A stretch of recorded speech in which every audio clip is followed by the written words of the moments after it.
خوښ او خوشحاله په دې یو چې داسې په ختیځ زون کې او بیا په وطن ښوونیز مرکز کې داسې با استعداده استاد چې هغه د هغه محصلینو استعدادونه راښکاره کوي، هغه محصلین چې هغوی وړتیاوې لري نشي کولی چې د مایک د لارې یو چا ته دا ووایي.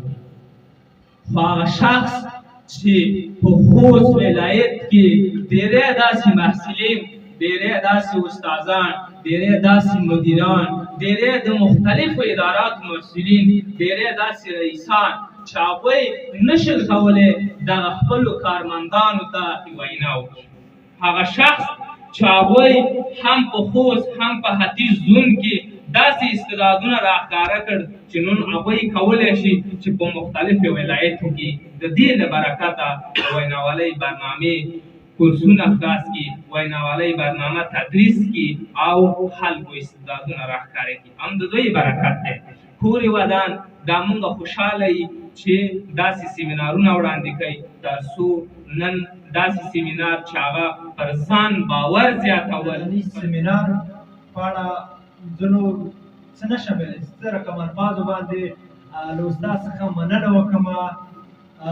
دومره به ووایم دغه تاریخ په دماغ د قسمت پیغام لپاره په ذهن او په زړه کې وي. کله چې زه د ده نوم اورم دغه تاریخ په دماغ ذهن ته راځي هغه استاد چې د زده کوونکو محصلینو په وړتیاو کار کوي. استاد دا چې زما په زړه او په ذهن کې به نوم تر ډېره پاتې شي چې د محصلینو او زده کړیالانو په وړتیاو باندې کار کوي. موږ ترې سخته زیاته مننه کوو او خوشبخته په دې یو چې ننګرهار کې دی لرو. دی دا څو کاله له ننګرهاره بهر وو.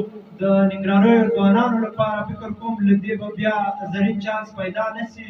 له ټولو غوښتنه همدا ده چې همدا خبره در سره په ختیځ زون کې خپره کړئ چې قسمت الله پیغام ننګرهار ته راغلی او دا ځل غواړي چې په ننګرهار او ختیځ زون کې نوي استعدادونه راڅرګند کړي. السلام علیکم.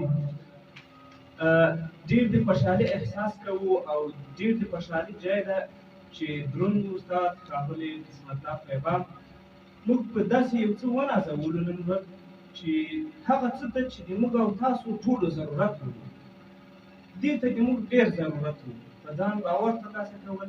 ډېری لایقه ځوانان شته خو دوی په ځان باور نه لري. نو نن د موږ هغه منفي نقطه مثبته شوله.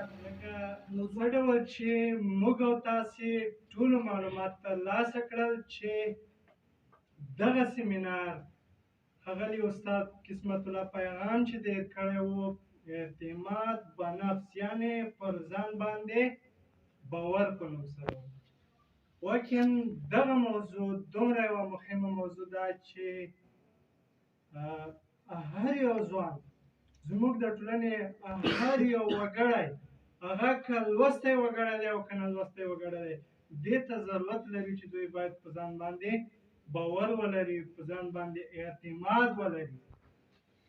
نو د ښاغلي استاد څخه ډېره زیاته مننه کوم چې دوی د هیواد د ځوانانو لپاره دا ډول ګټورې برنامې په لاره اچوي او د هیواد ځوانان په ملي اسلامي او فني روحیه باندې روزي. تاسو د ختیځ زون ولا خصوصا د ننګرهار ولایت والا خوشبخته هستئ چې تاسو په دغه ولایت کې تاسو د استاد په څېر باندې یو با احساسه با استعداده ځوان لرئ. تاسو د ده د وړتیاو څخه د ده د علم د ده د استعداد څخه استفاده وکړئ